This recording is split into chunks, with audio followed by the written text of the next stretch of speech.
Hello viewers, and welcome to another episode of Reminiscences. I have come all the way to Ibadan to meet our guest, who is Prince Adeyemi Aderibigbe. He calls himself actually the luckiest man in the world. And I think I agree in the few minutes I have met him. First of all, he is the oldest of my guests that I have interviewed on this program, having been born in 1925, Lagos Island Maternity Hospital. We have there's the evidence of that, making him 100 years old this March. He also, looking at him, you wouldn't know, has worked from the colonial times with the Zik Press, the West African pilot. He's been a civil servant in the Federal Service. Morning Post. Managing Director of the Morning Post in Lagos. And daily service. Daily service. Veteran journalist, and he has worked with several governments at the top level, including lately with President Olusegun Obasanjo as his aide. You'll hear all about it in this interview. And I start, Prince, by asking you about your early days. You were born a prince. What does that mean in real life? Well, I was born a prince. That is not sufficient to make me what I am. I was born a prince. I grew up a prince. I was raised to live a prince's life, but I did not. Because there were few things naturally I did not like. For instance, I didn't like anybody drinking near me, and I don't stay near them. And my father drank a lot, and I didn't like it. So he called me one day and said, what do you like about me? I said, I don't like the way you drink. He said, what is it about me that you like? If that is the only thing, take to that. Don't worry about me drinking. I've been a soldier, native soldier. He was a warrior. Mm-hmm. So don't worry about me. And I took that advice. Copy what you think, what you know is right and good for you. And that has helped me through life. And I say it with pride, that I'm proud to be what I am today. I am a simple person. This is the Ife ruling house, right? Yes. The GAC. Yes. So your father is from that. Yes. Yes. I installed the present Oni of Ife. I took him from this house home to be installed. Because you are the head of the... Because I'm the head of the family. Right. And the head of the ruling house. Right. So I took him home. So I'm proud to say that I installed the Oni. So tell us about your early days. Why did you go to school? Because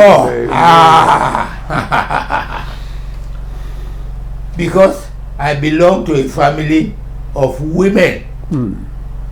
I had 11 sisters, one boy, and that boy is me. I started school at Zaria, D-line, D28. In Zaria, that's where I started school. And before I could settle down... Because you are taken by one of your sisters. One of my sisters. Yes. After starting school, that sister of mine went to work. Another sister came in and took me. Before he came back from work, she had taken me away. To where? To Calabar. Interesting. Calabar. So again, they had to find school for me. at Calabar. It was at Calabar that I met Sir Samuel Manua, the first Nigerian Chief Medical Director, the Nigerian Chief Medical Director. There I met him. It was Sir Samuel who took me to Sudan Interior Mission in Kano to check my eyes. And my eyes were very, very bad. And there, From a young age. Yeah? From a young age, you had a bad eye? From very young age. Yeah, okay. That is a disease in my family. Everybody seemed to have very bad eyes. But you see, mine is better now. Of course. Because I can see you. Yeah. Without. So that was how it has started. So everywhere I went, another sister would come and take me, and that's the end of my relationship with this one. So why did you finish schooling? Your primary, secondary school. Why did you finish it? Well, how did I finish? Where? Where did I finish the movement? Yes. Primary school? Yes. Well, where was it? Oh, Ado Ekiti. Ado Ekiti. Right. Yes, that's where I finished. Because my father's younger brother was also a teacher. And he gave me to another teacher who was under him. Please take care of my son, or my brother, or my son, whatever. And then I joined him.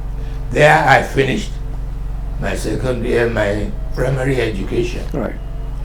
And did you? That was also in the 30s. In the 30s. Did you then come back to Lagos to continue schooling, or? No, I had to go back home to Ife. Right. Yes. Again, another sister came and took me. And took me to Lagos, back to Lagos. Right. So, there I started growing up. I became very, very, very rascally. In Lagos?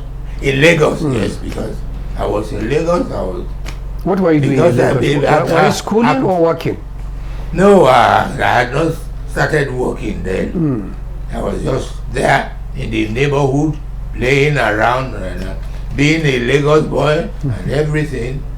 And then I started growing up.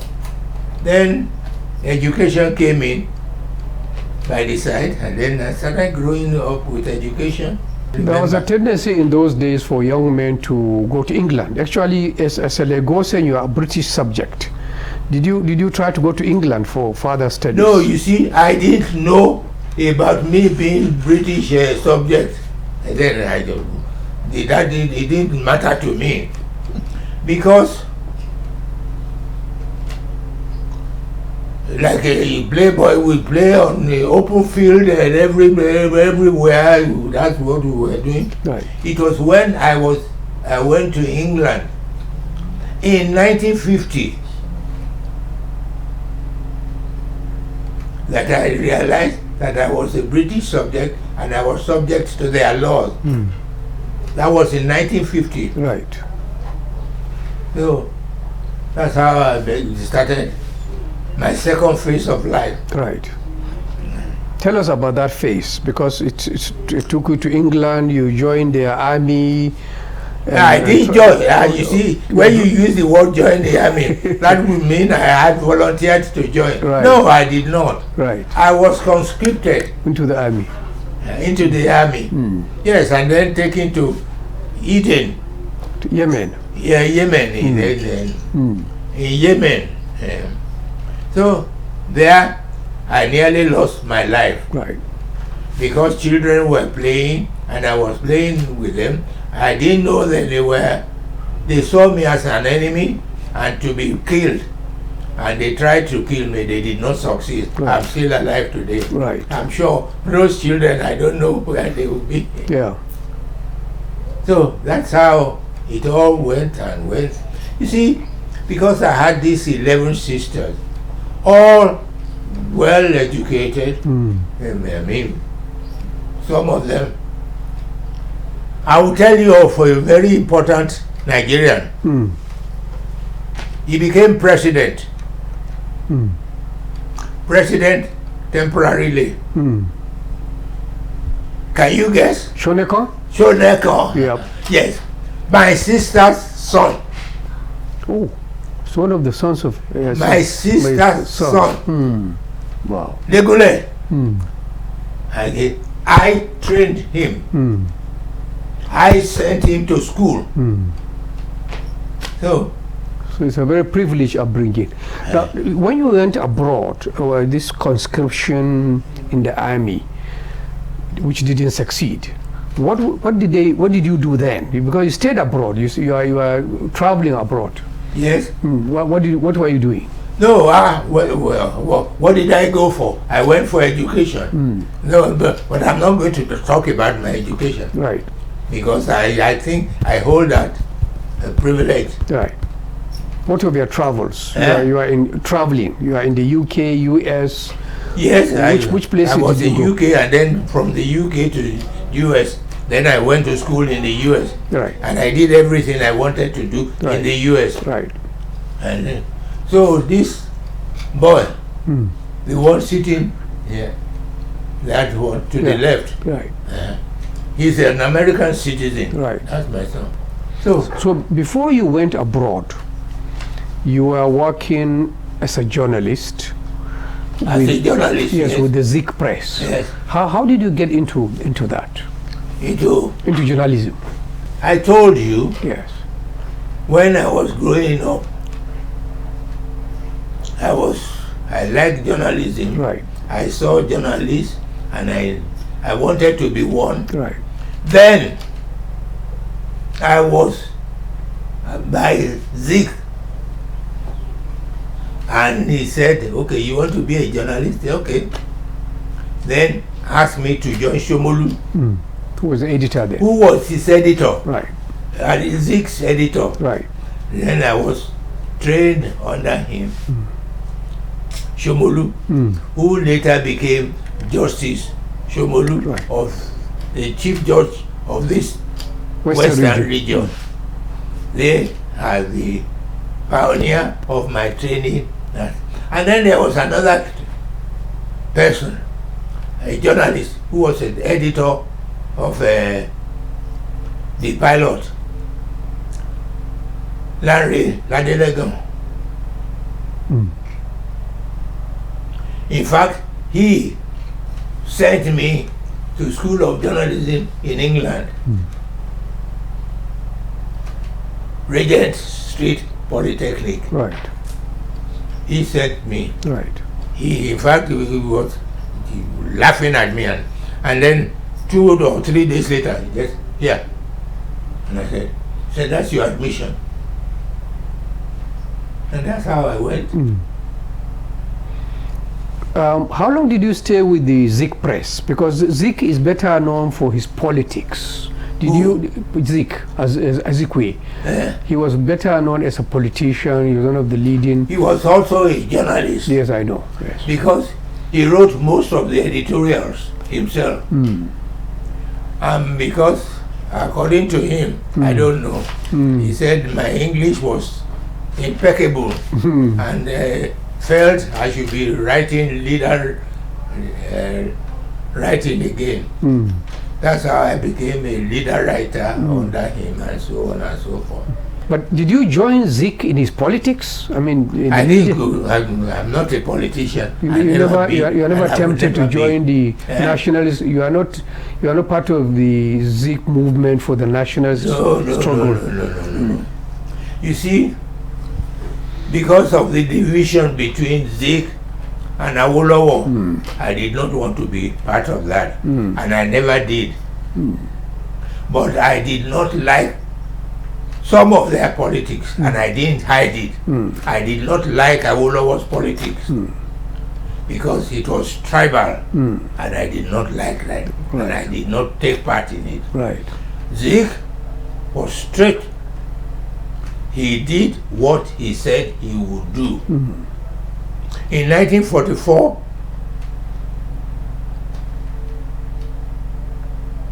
he said he was not going to be part of partisan politics although he ended up being one. Yeah. But you see, that my son, the one to the left, Right. there, I told you that he is the American citizen, Right. taught me a lesson. His experience taught me a lesson. You know, when he was born, the mother was 26 weeks pregnant. 26 instead of the 30, whatever it is. 26. He was like this. Just like this.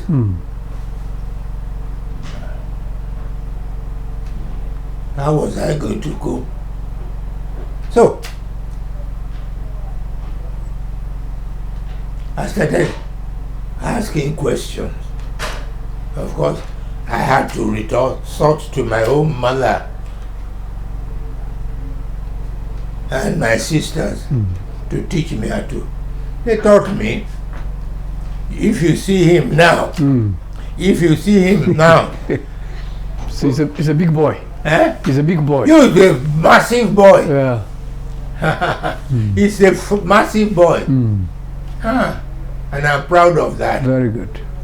So after your work in the media, in the Zik press, you also went into the civil service. Yes. Tell us about that phase of your life. No, that is the civil service.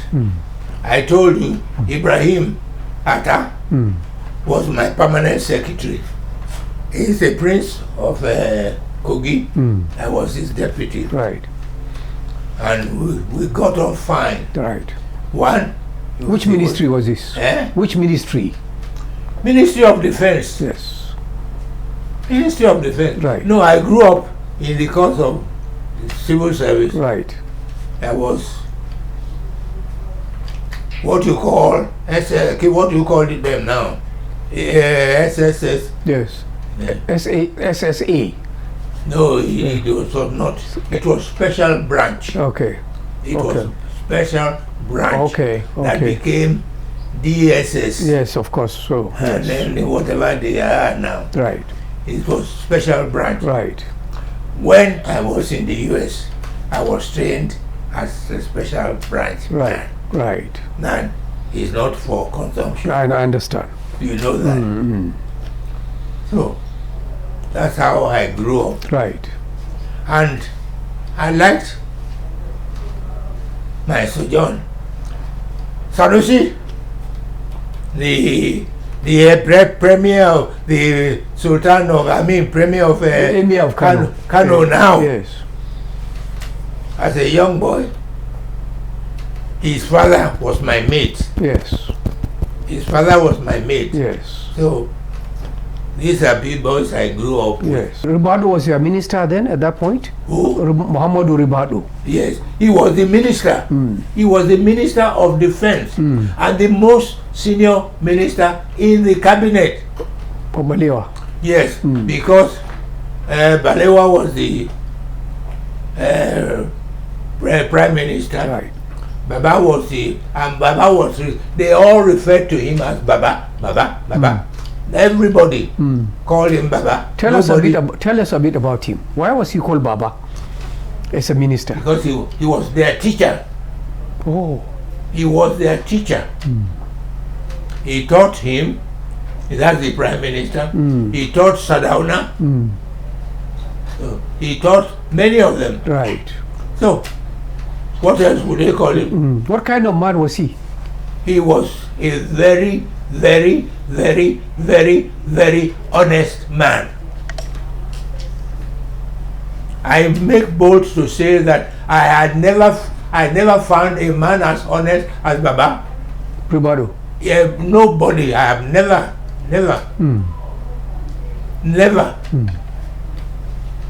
Straightforward. When he says, this is what I would do, that is what he would do. If he doesn't talk, it may mean he's either not convinced or he knows what to do but does not want to tell you. That's the man. Yeah. there was a time I went to see him in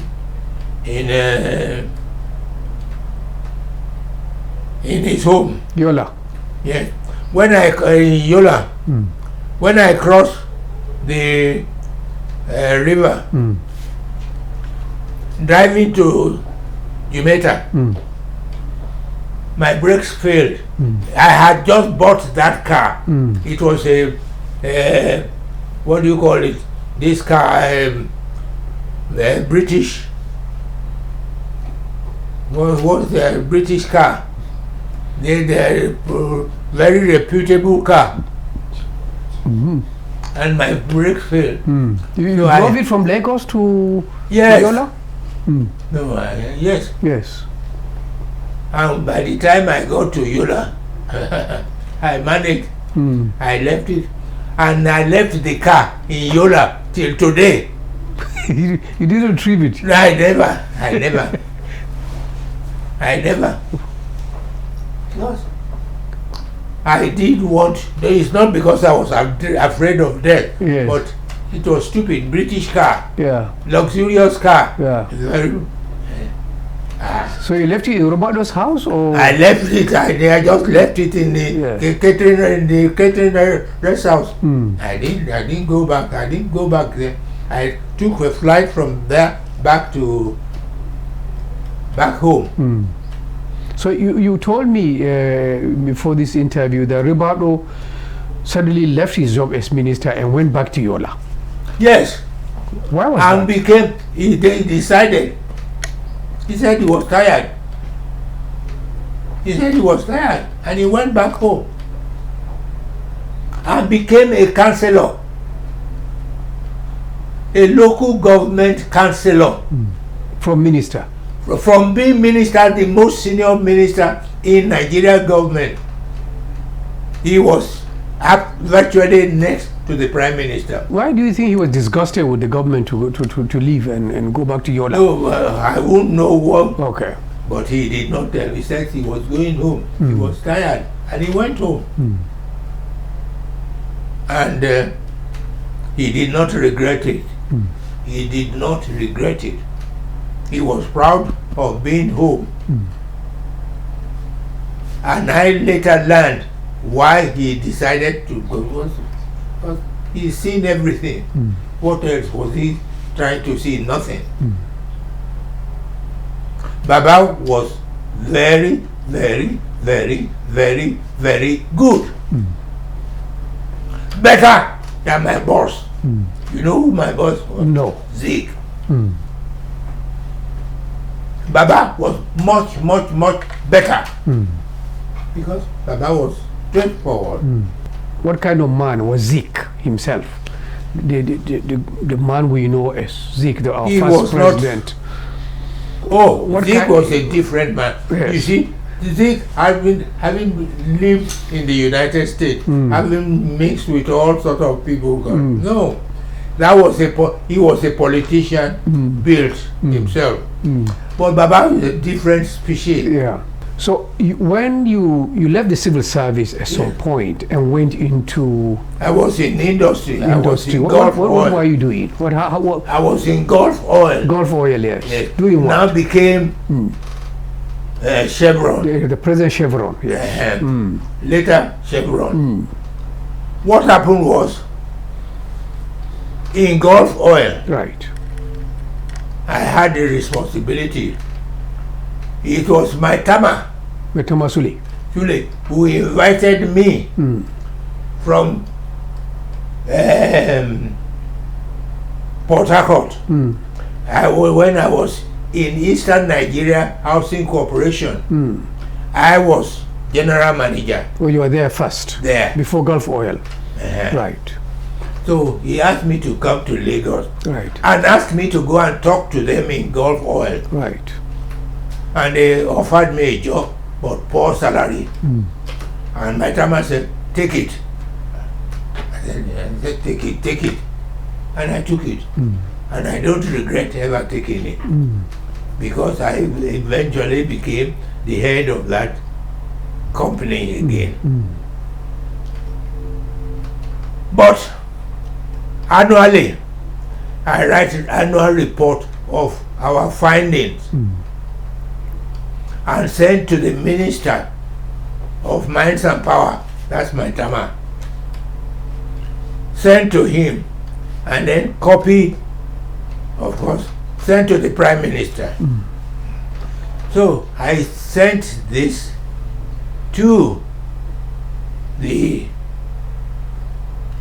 my Tama, the minister. I think somehow Ukotiebo saw it from and copied it. The Minister of Finance there. The Minister of Finance at that time. Yes. And then forwarded it to Akintola, Deputy Premier of Western Region. Right. That was the beginning of trouble. He sent it to him. Akintola made the political pronouncement with it and went on the air and said oil was found in commercial quantity in Western Region, which was not true.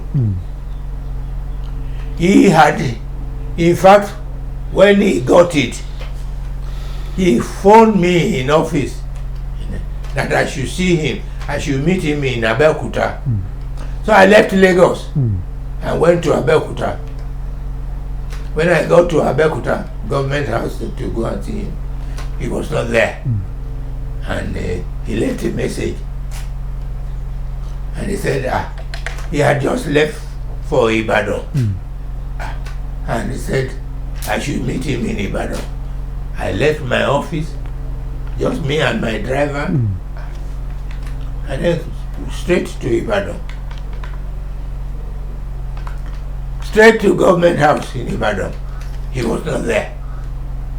So I saw the wife, and the wife said, he's just gone to Oyo. If you catch up, you will catch up with him in Oyo. Or if Oyo town. Oyo town. Oyo town. Or you will find him in Ogbomosho. I eventually ended up in his house in Ogbomosho. So all the time he was going to wait for me there, and he started to try and brainwash me. I was not the head of golf then. Yes. I said, don't worry, you'll be all right. He tried to brainwash me. To brainwash you to do what? To do what? To agree that oil was found in the Western region, which was not true. Yeah. It was found in the Midwest, not Western region. Right. And that's the beginning of the trouble. And where were you when the coup took place, the 1966 coup?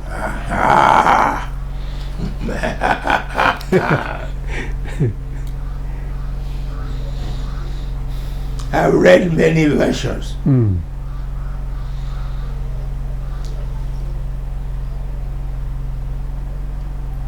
There was problem in India. And the Prime Minister sent Matthew Mbu. Our foreign minister. Our foreign minister. Then. There. Yes. So Balewa sent him to India. Sent Matthew Mbu. He sent Matthew to India. There. So it was while Matthew was there that the coup here happened. Yes. So the morning he arrived, I was at the airport to meet him. So he was at the airport, he was guarding the airport. Right. So he took out his gun and said, if I move, he will shoot me. I said, you dare not. He said, okay, you try. But I was not going to risk it with the army. They will kill you, and that's the end of it. So that was what happened. And then we became very, very close friends later. Then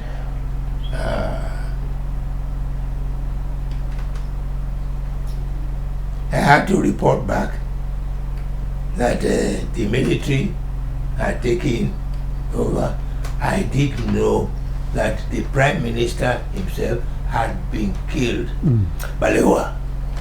Balewa is a brother, the younger brother, Balarabe, and I were very, very close friends.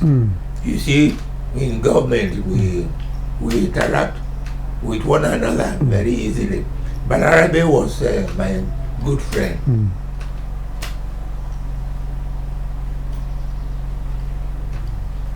The Prime Minister had been killed.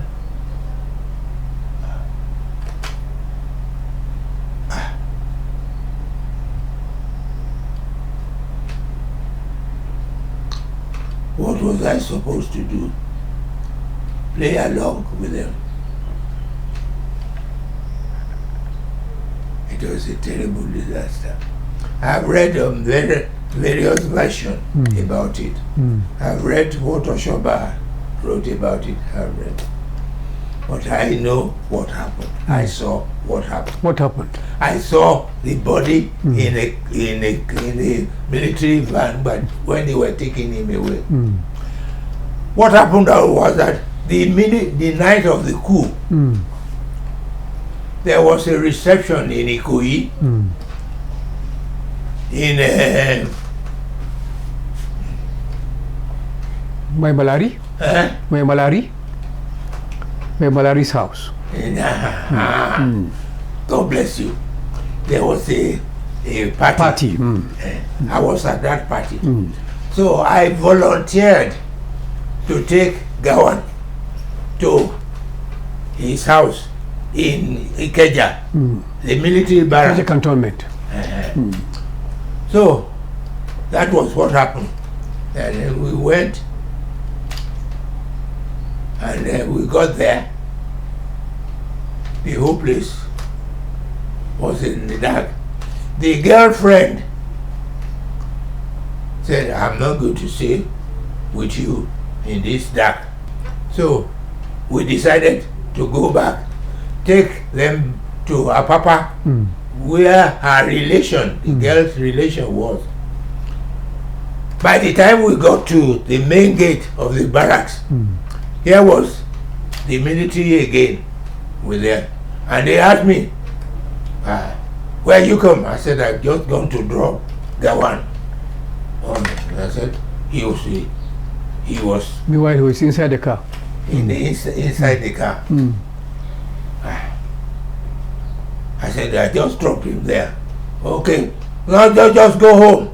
David, I did the two Davids. The boys who staged the coup. There are two Davids, and they were both majors. They know you. They knew you. They knew me. Of course, they all respect me. Minister of Defense. Because they see me in the ministry. Yeah. So when did you leave the civil service yourself? When did you call it quit? No, because the moment I became 60. When you're 60, yes. And I went to the farm. I have a farm. Yes. At home, and I went there. I became a farmer. Is it rewarding being a farmer? Did you? The best thing to be is a farmer. It is the best thing to be a farmer, and I'm happy to be a farmer. Very, very, very happy to be a farmer. And my youngest daughter, that one there, the one sitting in front, right, is also a farmer. She is in charge of my farm, the bigger farm. She has a master's. And all the brothers they are all envious. Yes. And they want me to get her to report to them. Yes, And because I she's said, younger. No, it won't happen. Yes. The chief judge Yes. of Ogun State, Yes. her mother Yes. was my telephonist. Yes. My telephonist. Right. In other words, when you call me, The receptionist. she takes the call and then pass on to me. Right. That was what she was Right. with me Right. in the civil service. Right. Then Then the father, that chief judge, that father, was one of my boys, one of my reporters. Right. Who came visiting me. Right. I see. And saw her. That was how they fell in love. Right. Then their daughter is now the chief they judge. produced 2 children. This and her senior sister. That's what I've been enjoying all my life. Right. My last birthday, my 95th, was it the 90 something back? You know what she did? Like, she sent me a card and also 100,000. They kept me alive. What other strong relationship you had over the years is with Obasanjo? Obasanjo? Yes. How did you meet, and what did you do with him? Because you seem to be in his government or when he was president. I met him when I went to see Ike as provost marshal. Ike Wachku. Ike. Ike being a Katsina boy like you. Wachku. A Katsina. It was Ike that I went to see. Ike was my reporter. Right. It was Ike that I went to see. That I saw Obasanjo playing with another officer with his gun. And I said, Ike said, don't mind it, that's how they do. And that's how I met Obasanjo. Your relationship with him continued, even when he was a military head of state and then civilian head of state? Yes, I said civilian head of state. Did you work with him? And I worked with him. As what? Because I worked with him when he was head of state. Yes. And I worked with him not as head of state, as a civilian. I live a simple life. I'm not anxious about anything, nothing. One, I have never tasted drink in my life, Right. any form, whether Coke or other than tea, water. That's all you take? That's all. No coffee, no beer and stuff? No, never. Never. Palm wine? Never. Even though palm wine is common among my people. Yes, I know. No. No. From a young age, you never did that? I have never, because I saw my father. Oh yes, you said so. When I saw him and I didn't like him, he then said, what do you like about me? Do what you like. And I told him what, and he said, well, keep to that. Right. And it will pay you in the end. Right. That end is what he did to me in his final days. Gave me a farm that is sufficient for me to live for the rest of my life and my children's life. The farm? The farm. It's a big one.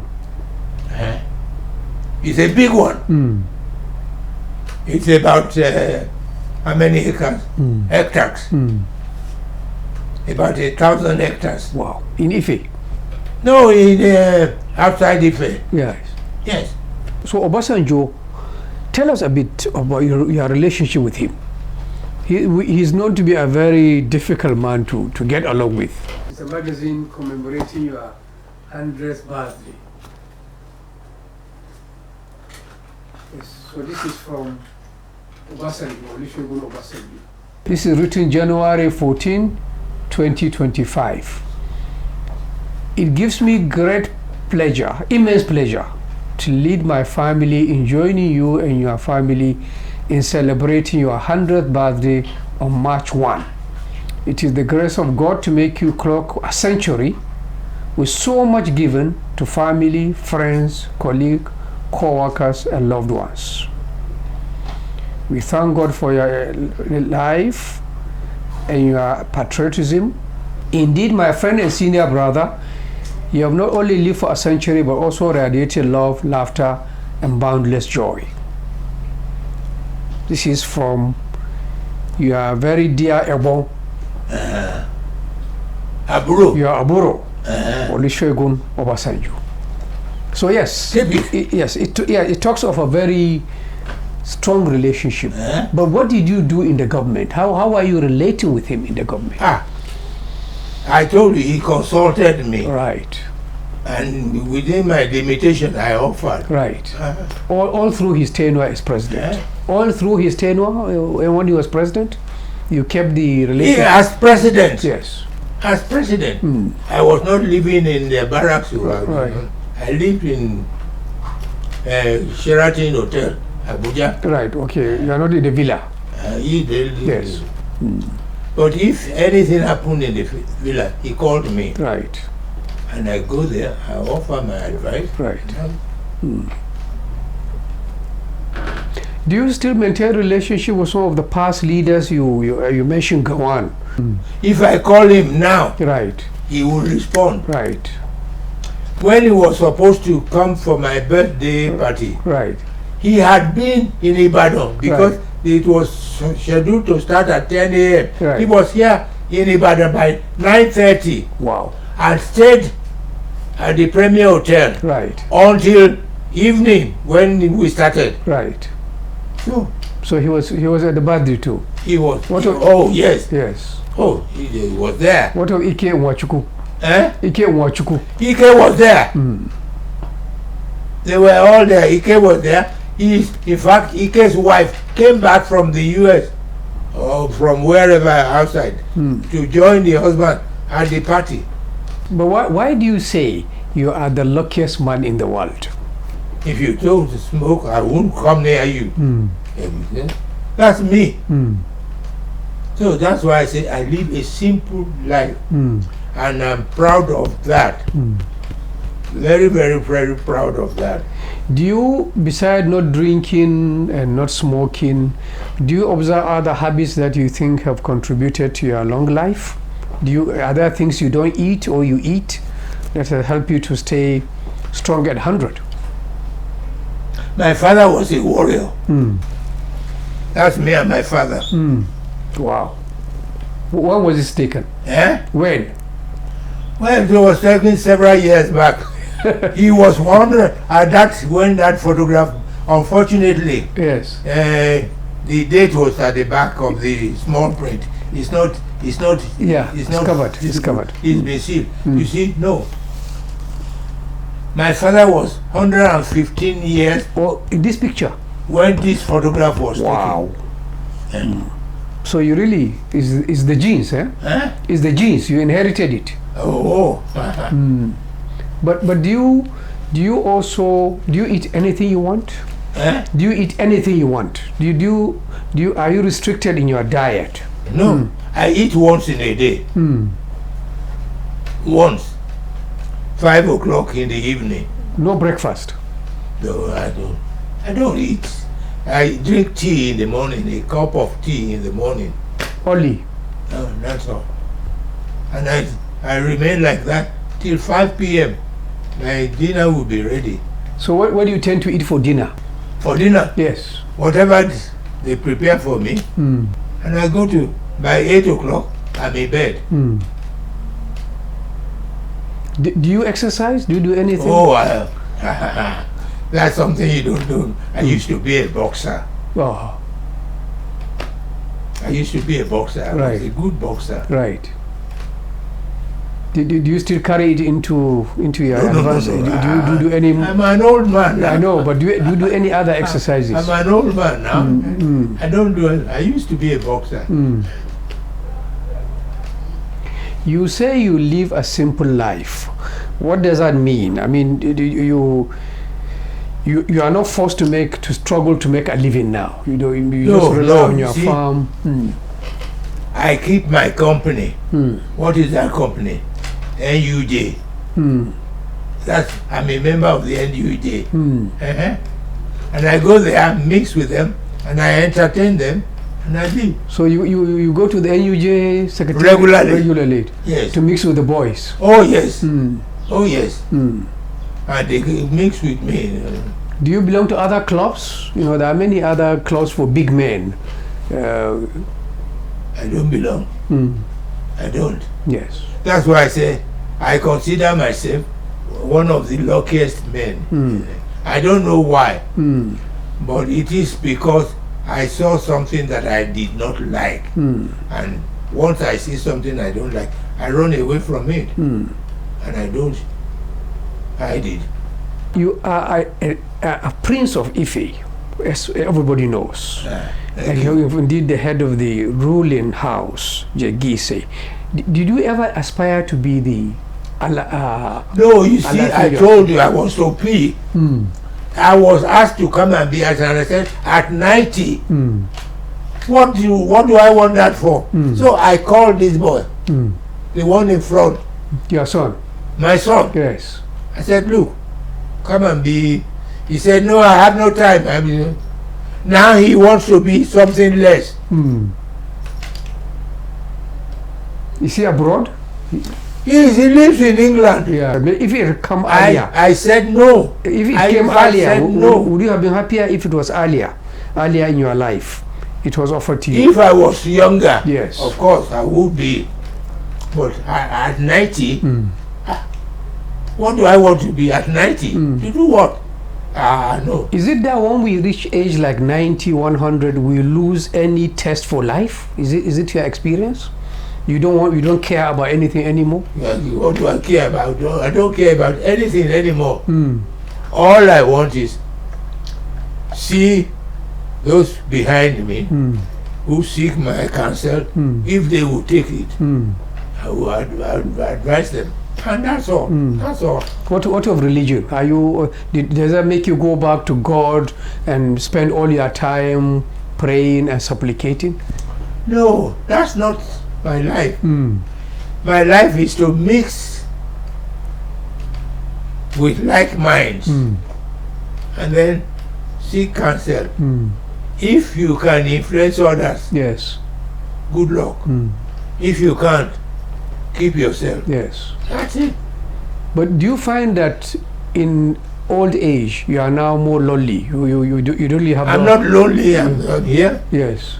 Well, because I have several grandchildren. Right. They come. Right. They play with me. Right. You see, my compound is big enough. Right. I have my 2 dogs there. Right. Right. I go out, they come and play with me, and then evening, go and sleep. Right.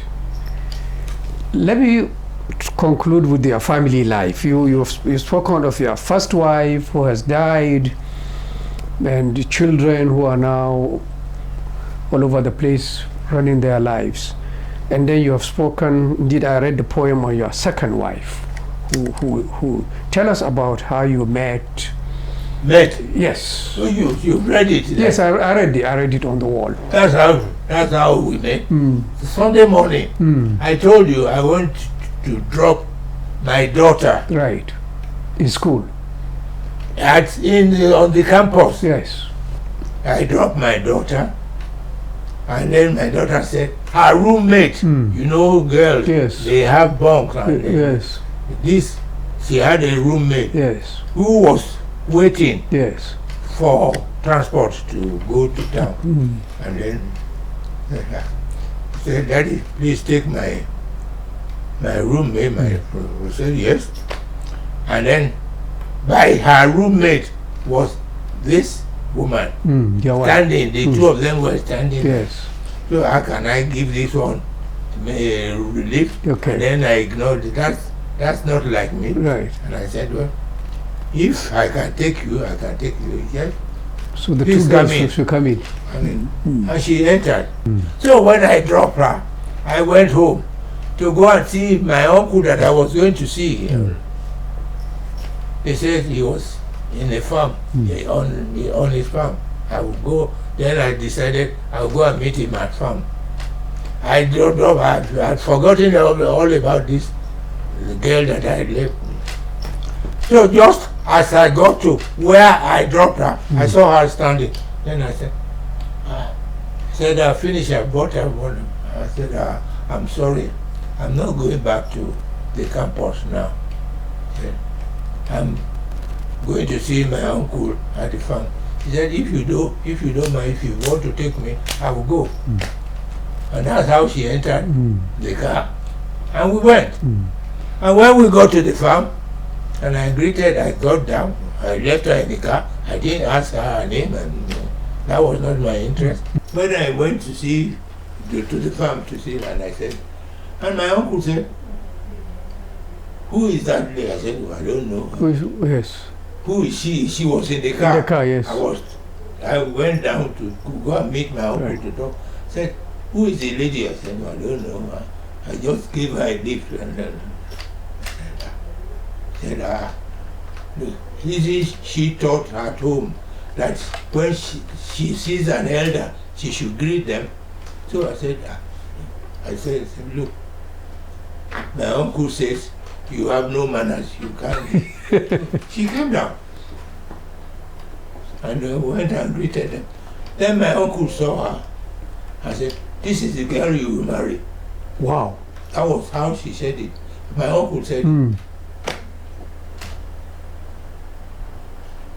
Like you said, she's 35 years younger than you. I didn't even know. Yes, at that point, yes. Now prepare yourself for a shock. Right. My wife is my relation. Oh. So your uncle knew that, or he did? No! He didn't. Nobody knew. Until I was going home to my mother's village in Ilawan, Osun State. Right. Then she was going, she said, "Could she go with me?" I said, "Yes." So from that time on the farm, you continued to see each other? Oh, yes, because I was on the campus. Yes. And how did she react to your uncle saying she'll be your wife? No, my uncle did not say it to her. To her ears, okay. He just greeted him and went back to the car. And my uncle said, "That's the girl you will marry." I laughed. I even laughed at my uncle. I said, old people, that's how they say. So, then she went with me. When we got home, to my mother's home now, I got down, and she also got down from the car. Then my uncle's mother saw her and started dancing. And I said, "Mama, what is this?" She said, "You found her. You found her." I said, "Found who?" Then she mentioned it and said, "What has this got? This has nothing. Only, when I see my own children, I shouldn't know them." I said, "In any case, your uncle is at the palace. Go and meet him in the palace." So I went to the palace with her. As soon as the Orogu, then the Oba, saw her and called one of the emissaries. "Go and call me." He said for another man, said, "Go and call her." He didn't say anything. When that one came, that one said, "This is family reunion," without anybody asking him any question. He said, "This is family union." I said, "Family?" He said, "Don't you know the girl is pregnant?" I said, "Yes, I know she's pregnant. But what is the union?" I said, "This is a member of your family." That's how. That's how the relationship started. How has it been? How has the journey been? How has the journey been being remarried all these years? you can sum that up yourself. No, I want you to do it. You can sum that up yourself. Yes. Benji, can you answer that question? Why should Benji answer? Benji, you don't know the relationship between me and Mama? That's our driver. Yes, but we want to hear from you. Oh, oh he knows. Mm. He knows. That's it. That's it. And so help me God. That's how it will be until I go. Mm. You are a happy man. The happiest man in the world. Ah, I've used that word before. Yes. I am the luckiest man. Mm. Yes. Thank you very much. We bicker sometimes, but at the end of the day, it is still Mama. I don't call her by name. I call her Mama. But she's much younger than you. But you see, she's been shying away from you. That's it. I want to really thank you on behalf of our viewers for this very engaging conversation and letting us into your life and beautiful home here in Ibadan. And viewers, thank you for joining us in this episode of Reminiscences. And until we meet again. God bless you all. Yes, until we meet again. Thank you. Goodbye.